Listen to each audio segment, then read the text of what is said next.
Vous pensez avoir tout vu sur les ovnis? Attendez de découvrir ces 5 affaires, si documentées et crédibles, qu'elles pourraient vous faire douter de tout. Accrochez-vous, on plonge dans le mystère. On commence en 1977, sur l'île de Colares, au Brésil. Imaginez, des dizaines d'habitants terrorisés, affirmant être attaqués par des faisceaux lumineux venus du ciel. Ils les appellent les chupa-chupa, les suceurs. Les victimes décrivent des brûlures, des marques de succion et une paralysie terrifiante. Ce n'est pas une rumeur de village. L'armée brésilienne a lancé une enquête secrète, l'opération Prato. Dirigée par le capitaine Holanda Lima, elle a recueilli plus de 500 témoignages, des photos d'ovnis et des dessins. Des médecins ont confirmé des blessures réelles et inexpliquées. Et en 2010, l'armée a déclassifié une partie de ses archives. Tragiquement, certaines victimes sont décédées peu après, officiellement de causes naturelles. Mais pour leur famille, le lien avec ces lumières ne fait aucun doute.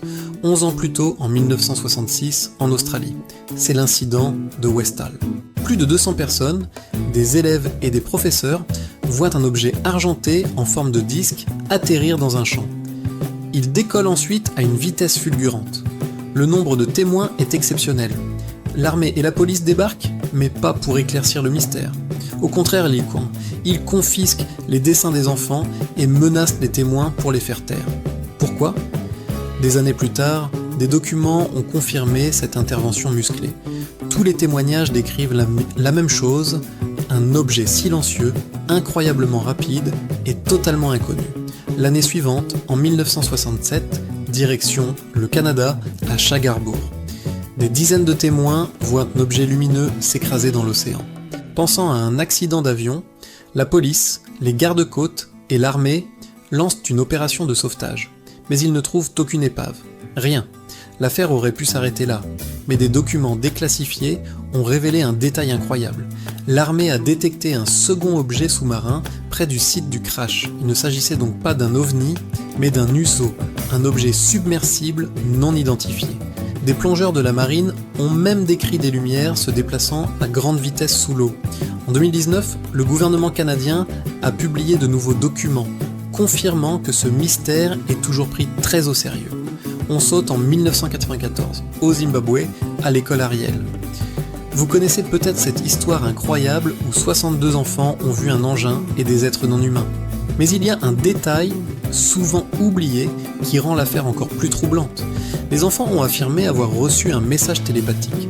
Tous ont rapporté la même chose. Nous venons vous avertir que les humains détruisent la planète. Un jour, nous reviendrons pour vous aider.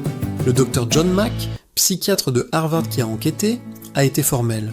Ces enfants, issus de milieux ruraux sans accès à ces concepts écologiques, n'ont pas pu inventer ça. C'était un message cohérent, reçu par tous, sans concertation. Un avertissement venu d'ailleurs ? Enfin, retour en 1967, au Canada, avec l'incident de Falcon Lake. Stéphane Michalak, un prospecteur expérimenté et rationnel, tombe nez à nez avec 2 soucoupes volantes. L'une d'elles atterrit près de lui. Il s'approche, sent une odeur de soufre et entend des bourdonnements. Il voit une porte s'ouvrir sur des lumières teint vive. Curieux, il touche l'engin. Une grille brûlante le projette en arrière, marquant sa poitrine d'un motif étrange. L'ovni décolle, laissant des traces de brûlure au sol. Mais le plus troublant, c'est ce qui suit. Michalak souffre de nausées, d'éruptions cutanées et développe des brûlures qui correspondent parfaitement à la grille qu'il a touchée. Des médecins ont documenté son cas, et des décennies plus tard, les analyses du site ont révélé des niveaux de radiation anormaux. Il ne s'agit pas d'un simple témoignage, mais d'une affaire avec des preuves physiques concrètes. 5 cas, des témoins multiples, des enquêtes militaires et des preuves physiques qui défient toute explication logique. Alors, sommes-nous vraiment seuls ? La question reste ouverte.